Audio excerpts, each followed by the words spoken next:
صاحب آج جب محسن نقوی نے گفتگو کی تو انہوں نے سٹیپ بائی سٹیپ بتایا کہ ہم نے رابطے میں تھے، پہلے سے رابطے میں تھے خط لکھنے سے بھی، پھر ہم نے یہ بھی کہا کہ کوئی اپنا ڈاکٹر دے دیں، سیاسی رخ نہ ہو اس کا، پھر خاندان کی بات ہوئی، پھر اس کے بعد ہسپتال ایک ہفتہ رکھنے کی بھی فرمائش کی گئی، ہم نے کہا کہ جس وقت علاج ہو اس وقت لیڈرشپ آ جائے، گوہر صاحب نے آخر میں جواب دے دیا کہ قیادت نے الاؤ نہیں کیا ہے، اور پھر انہوں نے سب بتایا کہ کس طریقے سے پروسیجر ہوا اور آنے والی رپورٹ پر اطمینان کا اظہار بھی کیا گیا۔ اس ساری پریس کانفرنس کو دیکھنے کے بعد آپ سمجھتے ہیں کہ واقعی تاخیر کی ذمہ دار علیمہ خان تھی، یا جو اب کچھ محسن نقوی کہہ رہے ہیں وہ پولیٹیکل پریشر ریلیز کرنے کے لیے؟ دیکھیے جو علیمہ خان ہیں، علیمہ خان صاحبہ، ان کو آپ عمرانہ خان کہہ سکتے ہیں، یعنی وہ فیمیل عمران خان ہیں۔ عمران خان کے نیریٹو کو، ان کی اسٹریٹجی کو، ان کی پالیسی کو علیمہ خان سے بہتر کوئی نہیں سمجھتا، اور اس وقت عمران خان کی غیر موجودگی میں تمام اتھارٹی بھی، جو اصل اتھارٹی ہے، وہ وہی انجوائے کرتی ہیں۔ اب اس کو کس طریقے سے وہ استعمال کر رہی ہیں پولیٹیکلی، ہمیں اس کو دیکھنے کی ضرورت ہے۔ ظاہر ہے شروع میں تو ایک ایسا پیریڈ موجود تھا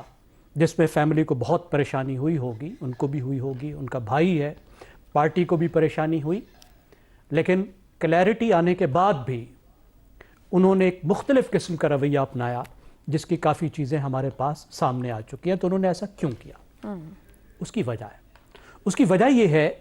کہ اگر آپ پی ٹی آئی کو دیکھیں تو پی ٹی آئی اپریل 2022 سے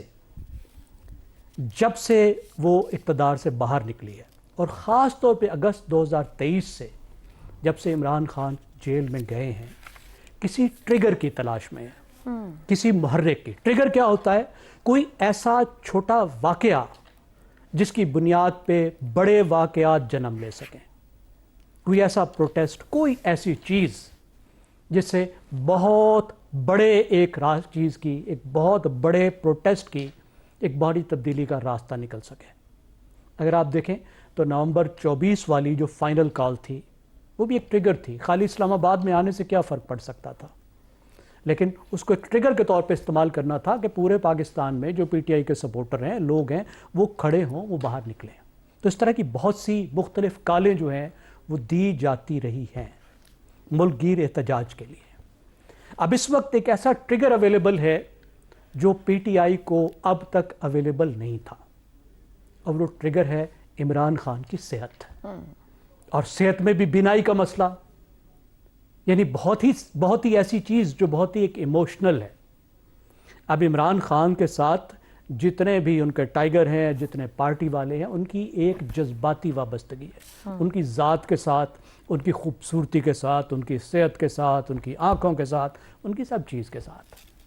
اب یہ ایک ایسی خبر ہے اور تھی کہ جس کی بنیاد پر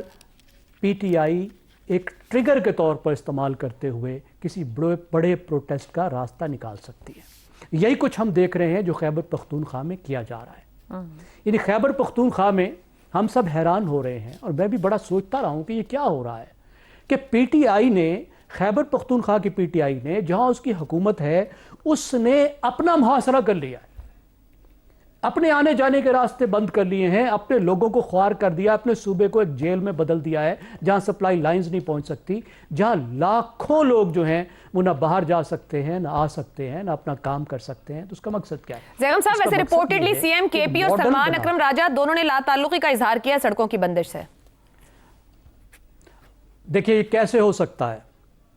کہ چند درجن لوگ ہر سڑک پہ بیٹھے ہیں اور انہوں نے پورے صوبے کو بلاک کیا ہوا ہے، اور صوبے کی انتظامیہ کچھ بھی نہیں کر رہی۔ لا تعلقی تو تب ہوتی کہ اگر یہ جا کے کچھ کرتے، انتظامیہ کے طور پہ کام کرتی۔ اگر خیبر پختونخوا کچھ نہیں کر رہی، خیبر پختونخوا کی حکومت، خیبر پختونخوا کی پولیس کچھ نہیں کر رہی، تو اس کا مطلب ہے اس کی پوری بلیسنگ ہے، اس کے بغیر نہیں ہو سکتا۔ یہ کیسے ہو سکتا ہے کہ نہ پی ٹی آئی کی پارٹی موجود ہے، نہ پی ٹی آئی کی حکومت موجود ہے، نہ انتظامیہ موجود ہے، اور یہ چند سو یا چند ہزار نوجوان جو ہیں، پی ٹی آئی کے سیکرٹری جنرل سلمان اکرم راجہ نے تو کچھ دیر پہلے کہا ہے کہ صوبائی حکومت کا اس سے کوئی لینا دینا، یہ لوگ خود سے نکلے ہیں، یہ خود لوگوں کا وہ ہے سڑکوں کی بندش۔ دیکھیں چلیں، یہ ان کا سیاسی بیان ہے، میرا خیال ہے کوئی بہت ہی احمق آدمی ہوگا جو اس بات کو تسلیم کر لے گا، اور میں تو اتنا احمق نہیں ہوں کہ اس بات کو تسلیم کر لوں۔ تو اس کا مقصد یہ ہے کہ یہی بتایا جائے کہ یہ ایک خود بخود ایک نیچرل اپرائزنگ ہے۔ پی ٹی آئی نے کال نہیں دی،